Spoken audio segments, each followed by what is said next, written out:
The sun on planet Ilaria was different from Earth's sun. It shone softly, almost silver, and when Daniel walked through the long grass that morning, it felt like he was walking through a calm dream. He was just a simple human farmer from a nearby settlement. His only goal today was to buy a growl cow, a peaceful animal that many humans used for milk. Nothing more, nothing strange, just a normal trade. But the village he entered was not normal. From the moment Daniel stepped through the main wooden gate, he felt something cold touch his chest. The village was too quiet. No children playing, no elders talking, no animals moving. Even the wind seemed afraid to blow. Daniel stopped and looked around.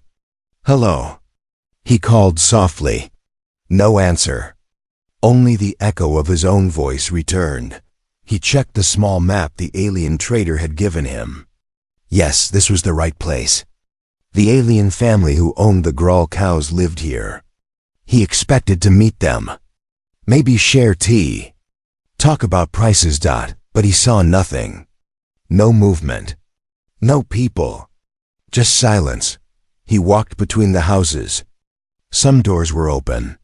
One window was broken. A few tools lay scattered on the ground as if someone dropped them while running. But running from what? Daniel felt a shiver run down his spine.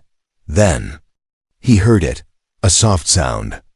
A tiny cry. Like someone trying not to be heard, but unable to stop their tears. Daniel turned quickly, following the sound. Behind a small wooden shed, near a water barrel, he saw something move. Something small. Something afraid. He took slow steps. "Hello, is someone there? I'm not here to hurt you." No reply. The soft crying continued. When Daniel walked around the shed, he froze. There, sitting on the dusty ground with her legs pulled close to her chest, was a young alien girl. Her skin was a gentle lavender color, and her hair was thin and white like moonlight. But the thing Daniel noticed most was her tears. They were glowing blue bright, like tiny stars falling down her cheeks. She didn't look at him. She kept her face hidden behind her hands. Daniel's voice softened. "Are you hurt? Can I help you?" The girl shook her head slowly. Her shoulders trembled. She tried to speak, but only a broken whisper came out. Daniel knelt a little closer, careful not to frighten her. "It's okay. I'm a friend. My name is Daniel." The girl finally lowered her hands. Her eyes were wide and shining with fear and sadness. In a quiet voice she said, "Today, my mother died." Daniel felt his stomach drop. He didn't expect this. He wasn't ready for this. He came to buy a cow, not to walk into a tragedy. I'm sorry," he said gently. "I didn't know." She looked at him with eyes full of confusion and pain. "You came today," she whispered. "But you didn't know why I cried." Daniel slowly shook his head. "No, I didn't." The girl wiped her glowing tears with the back of her hand. The blue trail shimmered on her skin before fading away. She looked so small, so alone, so fragile that Daniel felt his heart tighten. "What happened here?" he asked softly. "Where is everyone?" The girl took a shaky breath. "They left," she said. "They all left when the danger came. They thought my mother and I were already gone." Daniel looked around again, the broken tools, the empty houses, the strange silence. Now he understood. Something terrible had happened here. Something that made an entire village abandon their homes. But why was the girl still here? Why was she alone with her mother's body? Why did no one take her? Before Daniel could ask, the girl leaned forward a little and whispered, "I waited. I waited because she told me a human would come today." Daniel blinked. "Your mother said that?" "Yes," the girl swallowed hard. "She said a human would come. She said humans bring hope, even when they do not know why." Daniel felt a strange pressure in his chest. He had never met this woman, never met this child. Yet she believed in him, even before he arrived. He didn't understand it. He didn't know why she said it. But he knew this. He couldn't leave this girl alone, not now. Not after seeing her tears. And somewhere deep inside him, Daniel felt something stir, something that told him this visit was not an accident. He came to buy a cow, but fate brought him here for something else. Something much bigger. Daniel stood quietly in front of the alien girl, unsure what to say next. The girl's glowing tears had slowed, but her small shoulders were still shaking. She looked like someone carrying a heavy weight, something far too heavy for a child. "My name is Daniel," he repeated gently. "Can you tell me your name?" The girl didn't answer. She stared at the ground, pressing her fingers together nervously. It was clear she wanted to speak, but something inside her held the words prisoner. Daniel remembered the map in his pocket. The alien trader had told him the family here owned Grawl cows and were friendly. He expected to meet them with smiles, not silence and sorrow. "It's okay," Daniel said softly. "I'm not here to hurt you. I only came to buy a Grawl cow." "I didn't know all of this happened." At the word Grawl cow, the girl's eyes flickered fear mixed with confusion. She whispered so faintly that Daniel almost didn't hear her. "You came for the animals, not for us." Her words cut him deeper than he expected. "No," Daniel said carefully. "I came here for trade, yes. But now I'm here for you." The girl hugged her small knees again. The wind blew softly, carrying a strange floral scent from the empty houses. It made the silence heavier. Daniel moved a little closer, making sure not to touch her. "Please, tell me what happened." Still, she said nothing, but her trembling grew stronger. Daniel looked around. The village was lifeless, but he sensed something else, something watching, waiting. The air felt thick, almost warning him. "We should go inside," he suggested gently. "It might be safer." The girl shook her head sharply. "No, inside is bad. Why?" Daniel asked. She didn't answer. Instead, she lifted her hand and pointed weakly toward the nearest house, the one with a broken window. Daniel followed her gaze. There were claw marks on the door, long, deep, fresh. His heart tightened. This wasn't just a simple tragedy. Something dangerous had been here. Something violent. He turned back to the girl. "What did this? Do you know?" The girl's lips parted. For a moment Daniel thought she would answer, but instead she whispered, "They came at night. They broke the walls. They wanted her. Your mother?" The girl nodded once. Daniel felt a cold wave of anger and fear. Why her? Why not the others? She hesitated, then shook her head slowly. "I don't know. But they didn't want the village. They only wanted her." A dark silence spread between them. Daniel realized he needed to gain her trust. He sat down on the ground, leaving a safe distance. "You don't have to be afraid of me," he said softly. "I promise I will not leave you alone." The girl looked up, studying his face as if trying to see if he spoke the truth. Her bright silver eyes were full of pain, but also a small spark of hope. "What is your name?" Daniel asked again, this time. She answered in a whisper, "My name is Lyra." "Lyra," Daniel repeated kindly. "That's a beautiful name." Lyra blinked, surprised by the simple compliment. Daniel continued gently, "Lyra, can you tell me why your mother said a human would come today?" Lyra held her breath. Her fingers tightened around her knees. "My mother. She saw things," Lyra whispered. "She said the stars talked to her. She said she could feel when someone good was coming." Daniel frowned. "Like a vision?" Lyra nodded slowly. "She said a human would arrive on the day she leaves this world. She said the human would protect me." Daniel felt something heavy settle in his heart. He wasn't a hero. He wasn't a soldier. He was just a farmer. Protecting a child from unknown danger felt too big, too impossible. But Lyra looked at him with quiet belief, as if she truly expected him to save her. Daniel swallowed hard.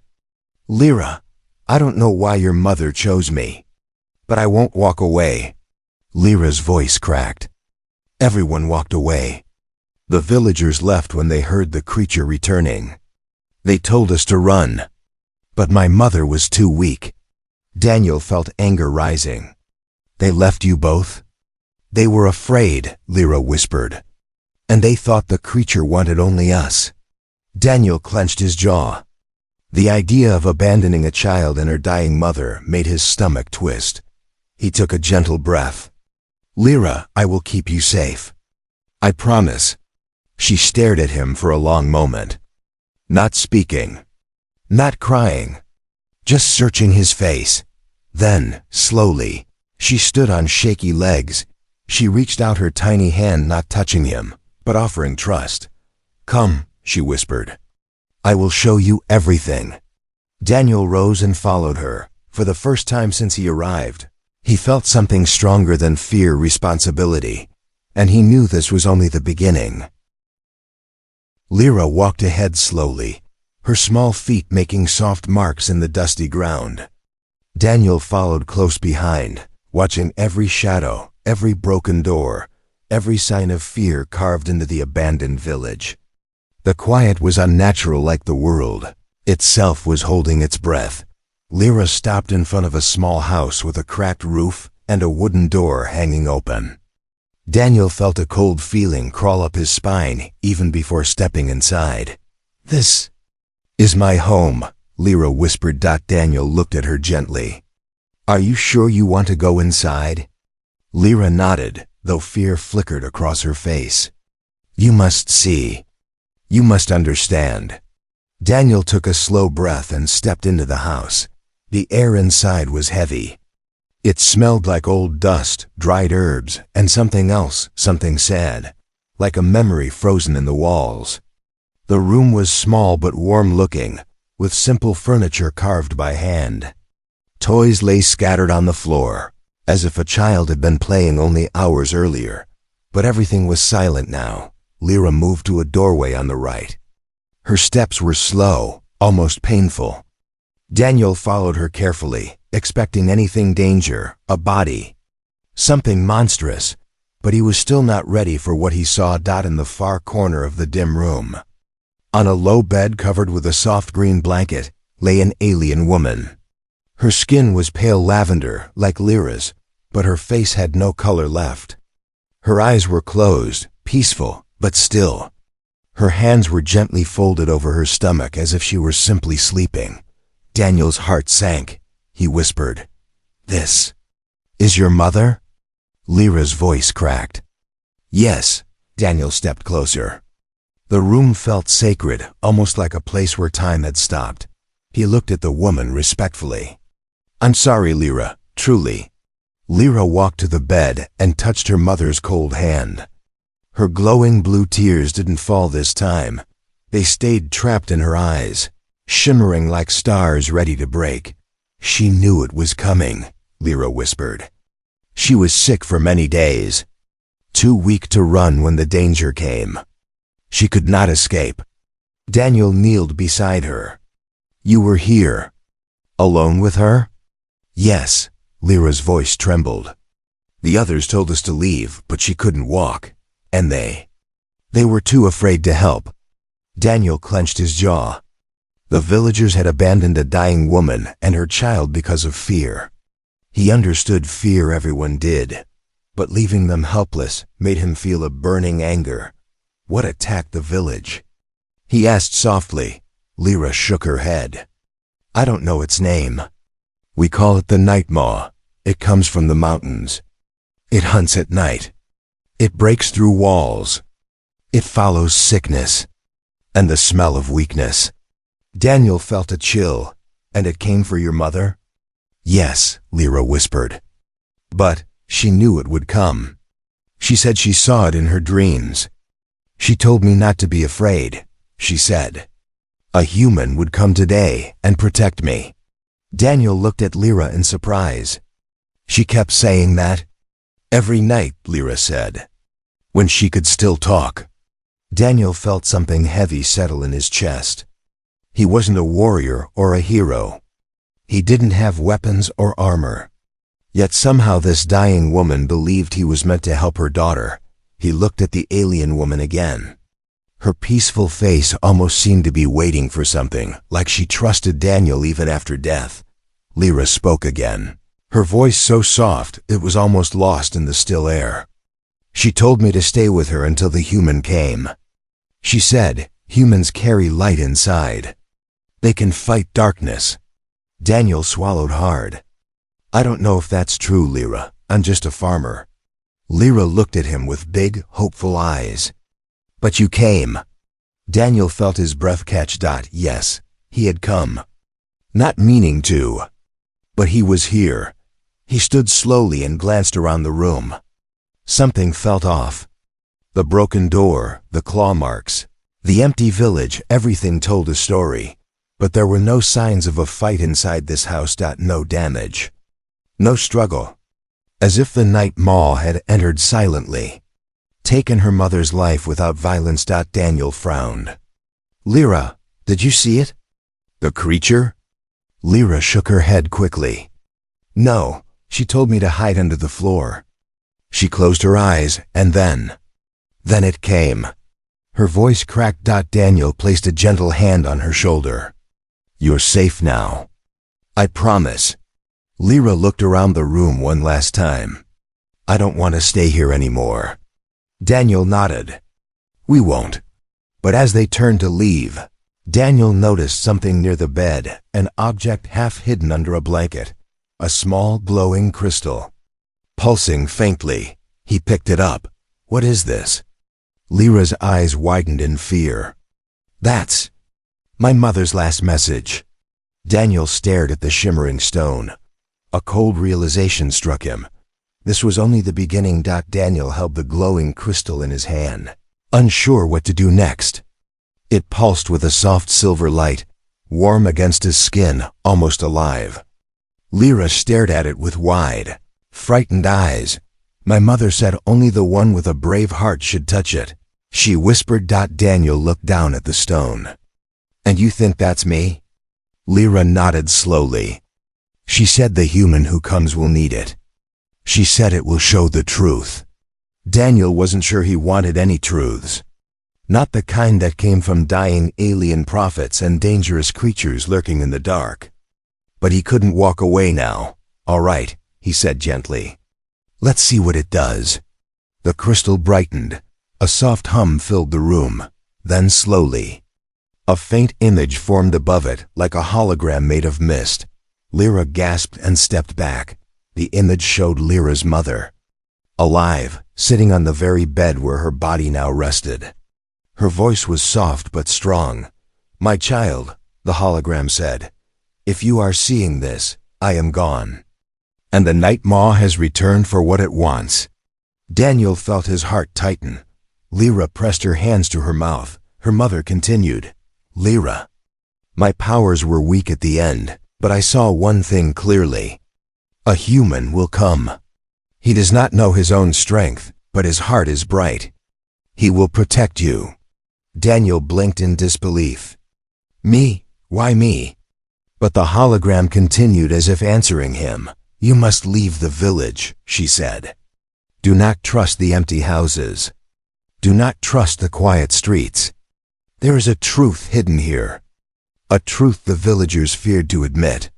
The hologram flickered, then showed an image of something huge moving in the dark, its shape twisting like smoke. With glowing red eyes, Daniel whispered, the Night Maw. The voice grew softer, weaker.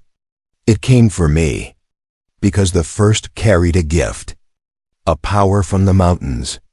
A power it wants. Lyra stepped forward. Mama, what power? But the hologram did not respond. It faded slowly, leaving Daniel and Lyra standing in silence. Daniel lowered the crystal. Your mother was brave. Lyra wiped her tears. She was everything. Daniel put the crystal in his pocket. Come on. We need to understand what really happened. They stepped outside into the quiet village. The sun was lower now, turning the sky orange. Shadows stretched long across the ground. Daniel noticed something he hadn't seen before: strange marks carved into the dirt, almost like symbols. They formed a trail leading toward the center of the village. "Lyra, have you seen these before?" She shook her head. "No. But they look like warning signs." Daniel followed the symbols. Each step made him more uneasy. The wind felt colder.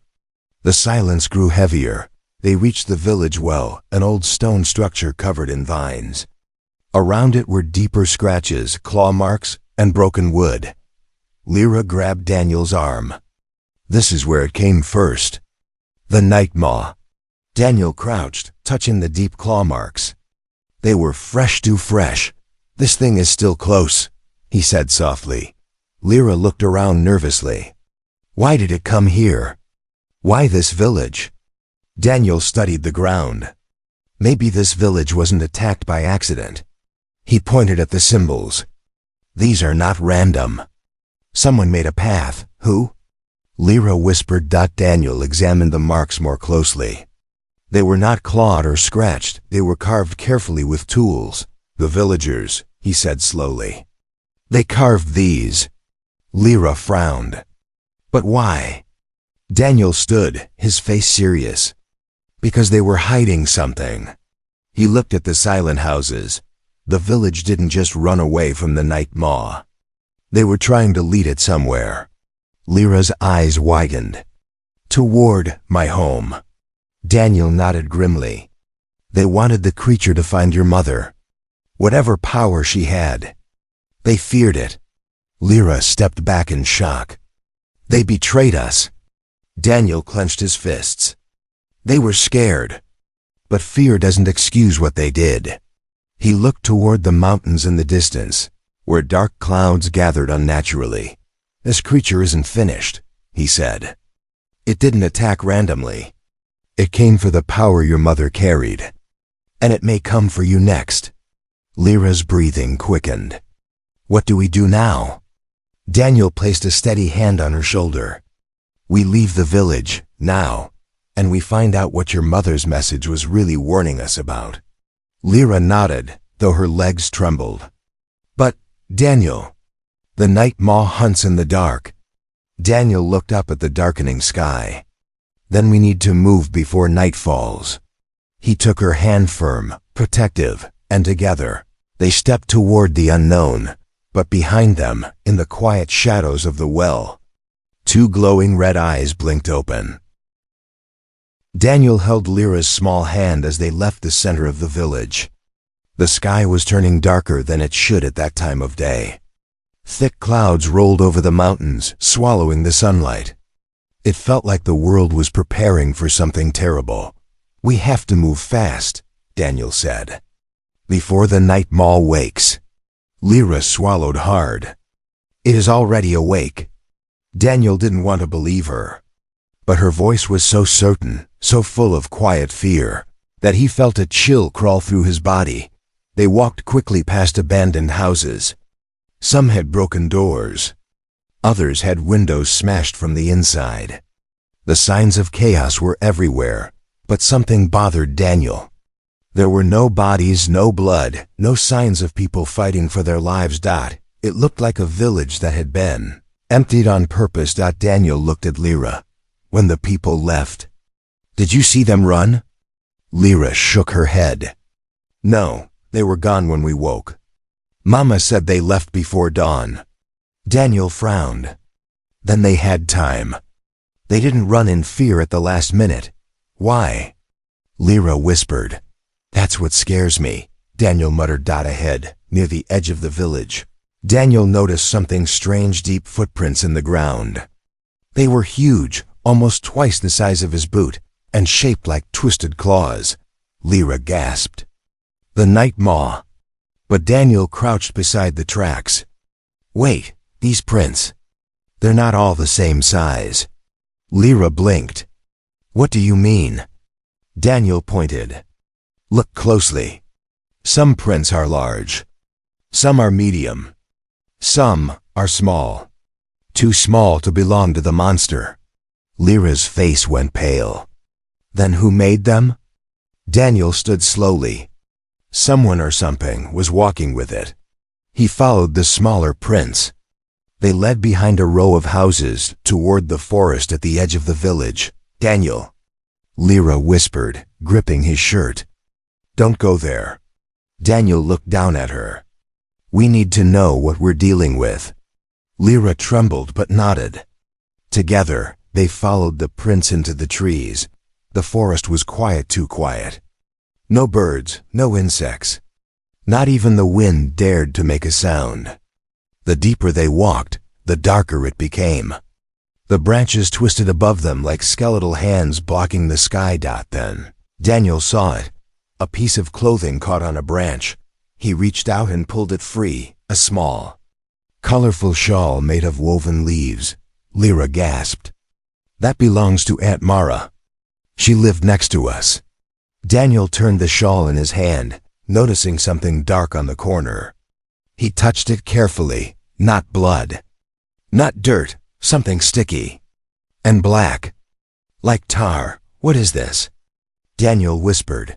Before Lyra could answer, a sudden cracking sound echoed through the trees. Branches snapped. Leaves shook violently. Something was coming. Lyra. Stay behind me, Daniel said quickly. The girl hid behind his leg, gripping his coat tightly. The noise grew louder. Crack, crunch, hiss. Then, Daniel saw movement between the trees, shadows shifting. Something crawling low to the ground. Not one creature, but several. Red eyes flashed. Not two. Not four. 6. Lyra single coat shook. They brought young ones. Daniel stepped back slowly. So the night maw isn't hunting alone. The creatures crept closer. Their bodies were long and twisted like black smoke wrapped around bone. Their claws scraped the ground. Their mouths dripped the same black tar Daniel found on the shawl. Then Daniel realized something even more terrifying. The creatures were not just searching.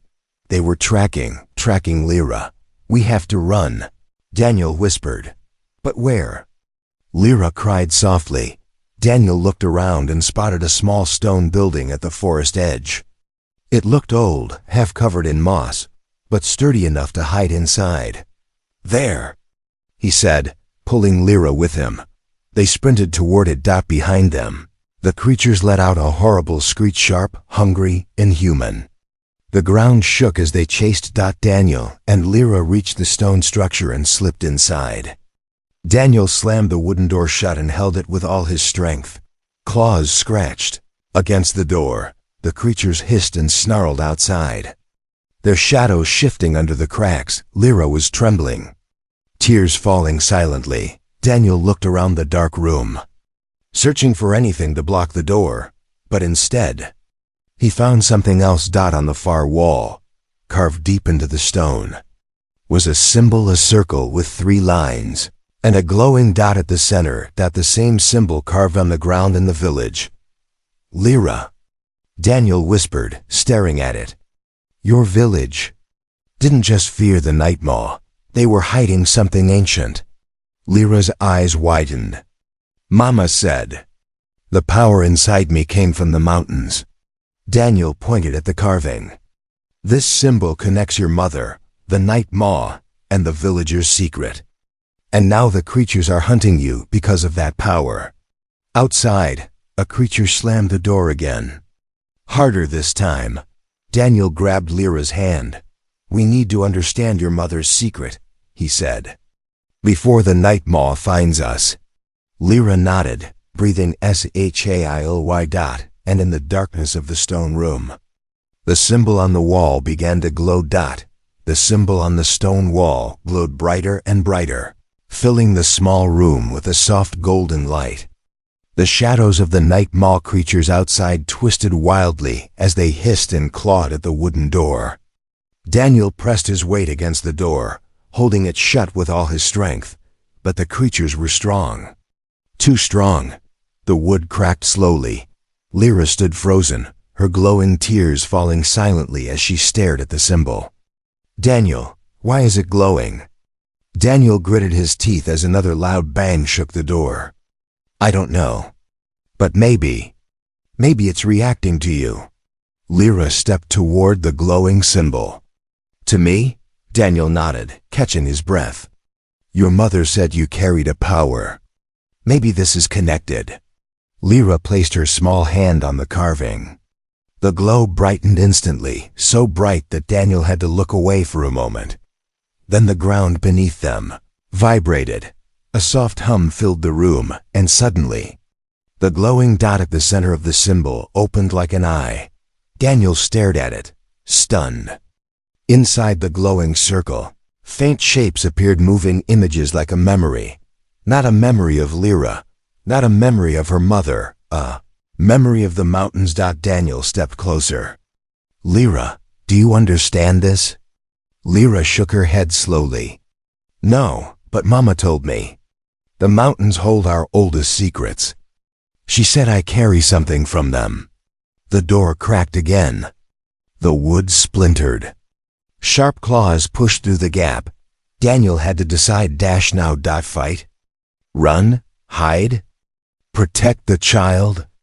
Abandon the stone and escape? He knew he couldn't do everything at once. He had to choose. Lyra turned to him suddenly, panic rising in her voice. Daniel, what do we do? They will break in. Daniel looked at her, really looked at her. A small girl, alone, afraid, betrayed by her village, chosen by her dying mother, hunted by monsters she did not understand. She had no one else. Only him. Daniel felt the choice settle inside him like a heavy stone. He wasn't a warrior. He wasn't a hero. But the moment demanded something from him, something human. We don't run, Daniel said firmly, stepping away from the door. Lyra gasped. If you move, they will come inside. Yes, Daniel said, but I think this symbol is important. Your mother left clues. She trusted that a human would come and help you use your power. He pointed at the glowing eye. I think the mountains want to show us something. The door shook violently again. A creature roared, shaking the walls. Lyra trembled. Daniel, I'm scared. Daniel kneeled to her level and gently held her shoulders. Lyra, listen to me. I am scared too. But I'm here with you. And I'm not leaving you. Not now. Her glowing tears fell in 2 bright drops. Daniel cupped her cheek gently. Your mother believed in humans. She believed in me. So I'm going to believe in you. Lyra's breath quivered. What do I do? Daniel looked at the symbol. Place both hands on it. Focus. Think about your mother. Think about her warning. Maybe this will tell us how to stop the night maw. Lyra hesitated.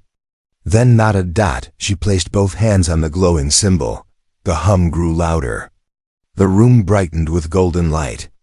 The carved lines started moving, flowing like rivers of light. Outside, the creatures roared angrily, sensing something changing. Daniel stood behind Lyra, protecting her. Inside the glowing symbol, shapes formed clearer now. A woman with lavender skin and glowing white hair. Lyra's mother stood atop a mountain peak, holding a crystal like the one Daniel found. Daniel gasped softly. This is from before she died. The vision continued. Lyra's mother raised the crystal and chanted words in a forgotten language. The mountain split open, revealing a deep cavern. Inside, a bright core pulsed like a heart of pure energy. Daniel whispered, That's the power. The one she carried? The glowing vision showed the night maw crawling out of the shadows, reaching for the energy. Lyra's mother blocked it, her body glowing brightly. The vision ended with her whisper, This power must never reach the night maw. Only my daughter may carry it. Protect her. The symbol faded. The room dimmed. Lyra lowered her shaking hands. Her eyes were wide. Mama. She knew everything. Daniel breathed heavily. Lyra, the night maw wants your power. That's why it hunts you. The door cracked fully. A clawed hand pushed through. Daniel stood tall, placing Lyra behind him. This was his moment of choice. He could run away and save himself, or stand here and protect the child chosen by fate. He took a deep breath. "I choose to fight for you, Lyra," he said. "Whatever comes, we face it together." Lyra looked at him with trembling hope. "Daniel, I trust you."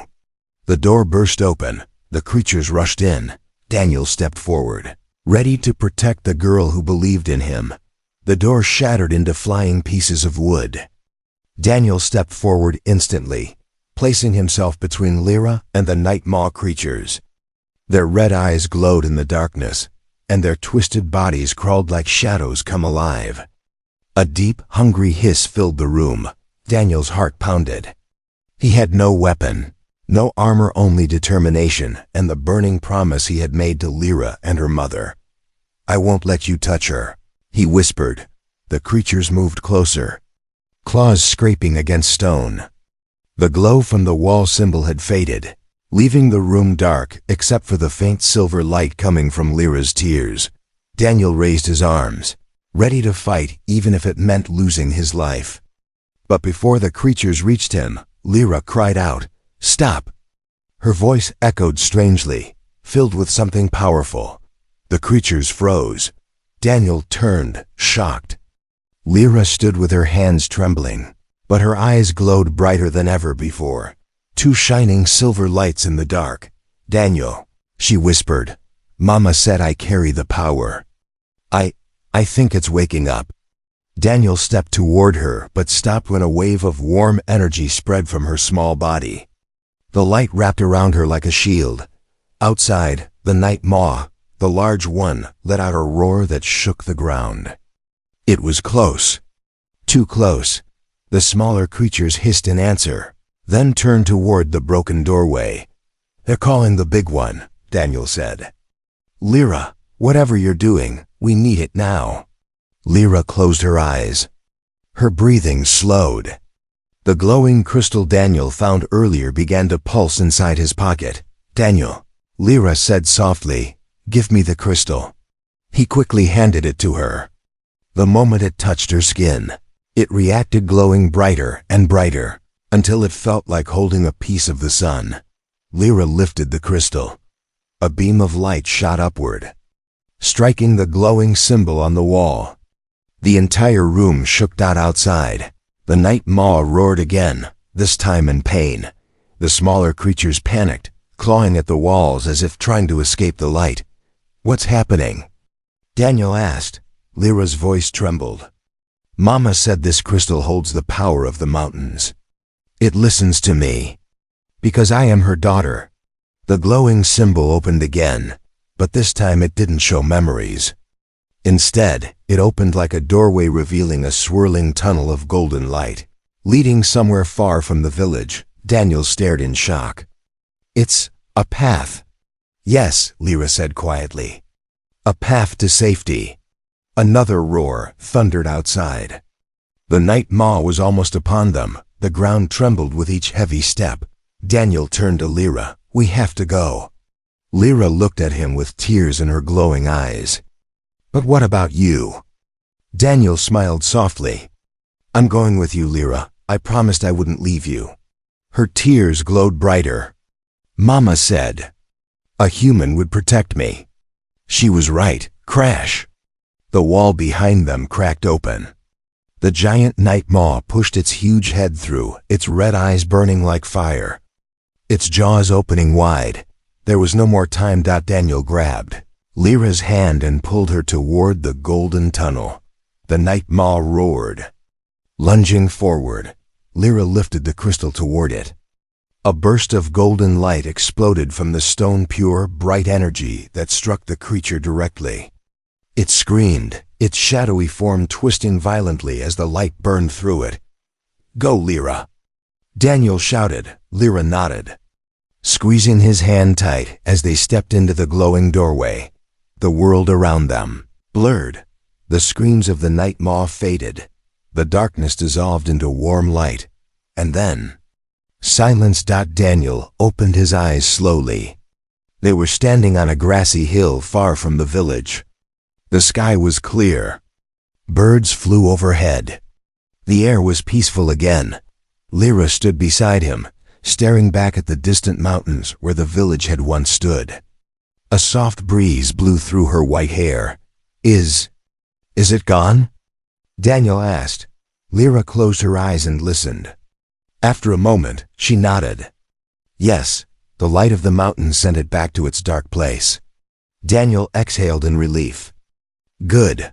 For the first time since he met her, Lyra gave a small, gentle smile. "Daniel, yes?" She reached out and took his hand again, her voice filled with warmth. "Today my mother died. But I did not lose everything. I still have hope. I still have you." Daniel felt something heavy lift from his heart. "And you're not alone anymore, Lyra. I'll stay with you. Whatever comes next, we face it together." Lyra nodded, tears shining softly. Mama said humans bring light. She was right. Together, hand in hand, they walked forward toward a new beginning. Away from the darkness that had tried to take everything from them. And in the silence of the mountains, a gentle whisper seemed to follow them. A whisper of a mother's final wish. Protect her. Guide her. And let hope live again.